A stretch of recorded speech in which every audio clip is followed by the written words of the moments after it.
Keio Flying Squadron 2 is a quirky and colorful side-scrolling platformer developed by Victor Entertainment and released for the Sega Saturn in 1996. The game is a direct sequel to Keio Flying Squadron 1993, which was originally released on the Sega CD and gained a cult following due to its wacky premise and unique visual style. While the first game was a side-scrolling shoot-'em-up, Keio Flying Squadron 2 takes the franchise in a different direction, blending platforming and action elements with a more varied gameplay experience. Keio Flying Squadron 2 continues the adventures of Rami Nana Hikari, a young girl and the great keeper of the secret treasure, who is not exactly the most responsible or serious about her title. Rami, her pet dragon Spot who she rides, and her anthropomorphic rabbit sidekick, Dr. Pond, are tasked with recovering the stolen treasure from a band of thieves who are out to use it for nefarious purposes. The game's story, like its predecessor, doesn't take itself too seriously, and it's filled with humorous moments, quirky dialogue, and outlandish scenarios. The tone of the game is light-hearted and whimsical, with a mix of Japanese folklore and modern absurdity, creating an entertaining and charming atmosphere. The game also introduces new characters and villains, each as eccentric and colorful as the last, making the overall experience feel like a playful anime come to life. While the original Keio Flying Squadron focused on shoot-'em-up mechanics, the sequel transitions into a 2D side-scrolling platformer with some action and puzzle-solving elements. Rami runs and jumps through various levels, using a variety of attacks and power-ups to defeat enemies.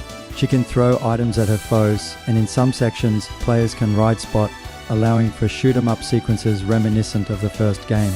The platforming in Keio Flying Squadron 2 is fairly straightforward but engaging. Players guide Rami through levels filled with enemies, hazards, and obstacles, while collecting items, power-ups, and keys that allow progression. The game's controls are tight, making Rami easy to maneuver and responsive, although some of the level designs can be challenging and require a good deal of precision. In addition to platforming, the game incorporates several mini-games and unique mechanics that help keep the gameplay fresh. One stage may have Rami solving environmental puzzles, while another might involve shoot-'em-up sequences or boss fights that require pattern recognition and quick reflexes. These varied elements help to break up the traditional platforming and give the game more depth than its predecessor. One of the standout aspects of Keio Flying Squadron 2 is its boss battles. These encounters are often elaborate, requiring players to use both skill and strategy to defeat larger-than-life enemies. Bosses range from giant mechanical creatures to folkloric monsters, and the game's sense of humor is apparent in the way these enemies are designed and the situations in which they appear. The graphics in Keio Flying Squadron 2 are one of the game's most distinctive features. The vibrant, hand-drawn sprite work is highly detailed, and the game's art direction is reminiscent of 90s anime, full of bold colors and exaggerated character designs. Each level is visually distinct, featuring a variety of backdrops such as traditional Japanese landscapes, fantastical floating islands, and mechanical fortresses. The visual variety helps keep the player engaged as the game progresses through its different stages.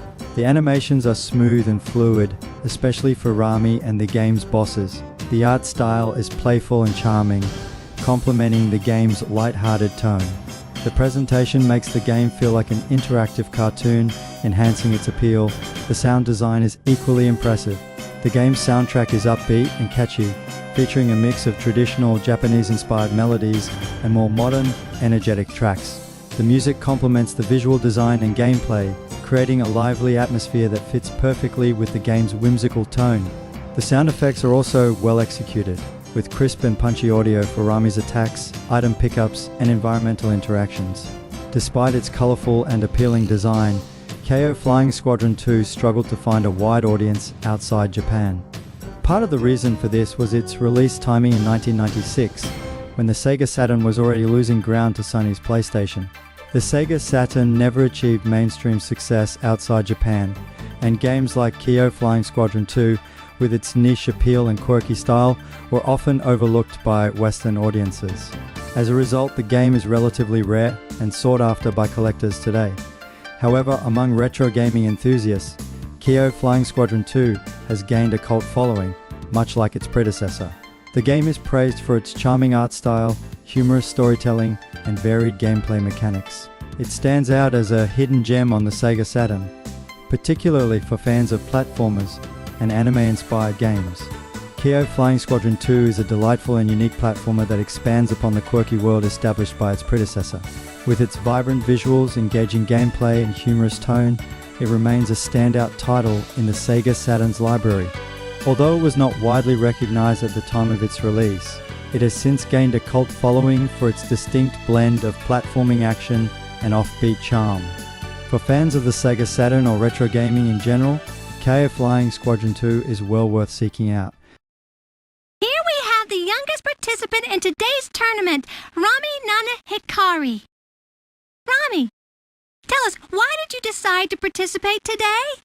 You know, like I can be on TV, become famous, and eat a lot of good food, and I get the treasure for the prize! Well, you can't have the prize unless you become a champion, you know. Of course I'll be the champion and win the prize! Victory will be mine! I can't believe that this girl is really serious. Hey, that's not nice! Huh, I'll tell you something, kid.